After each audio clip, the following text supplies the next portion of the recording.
બોર્નવિટા બરફી કેવી રીતે બનતી હોય છે ચાલો બતાડું મિત્રો તમને। રસોઈયા મહારાજે ચણાનો લોટ, બોર્નવિટા, અડધો કિલો જેવું ઘી નાખી અને અંદર મિક્સ કરી દીધું હાથથી હલાવીને। જુઓ મહારાજે આ ટાઈપનું બધું હાથથી મિક્સ કરી દીધું છે।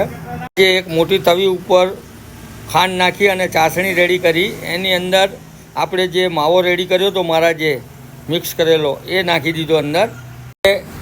સાવ ધીમો તાપ કરી અને આવી રીતે હલાવી અને બધું ચાસણીમાં મિક્સ કરવાનું। કમસે કમ અડધોથી પોણો કલાક સુધી આવી રીતે હલાવતા રહેવું પડશે।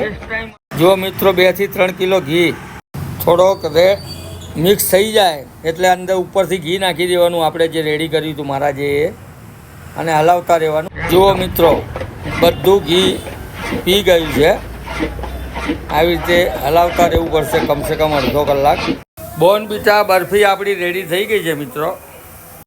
જો મૂકવા માટે એક પાત્ર લેવાનું, એની ઉપર ઘી લગાવી અને રેડી રાખવાનું। પાત્રની અંદર આવી રીતે ઢાળી નાખવાનું અને ઉપરથી આવી રીતે મહારાજ કરે છે એ પ્રમાણે લગાવી ઉપરથી કાજુ કિસમિસ લગાડી દેવાના। જો આપણો મિત્રો રેડી થઈ ગયો।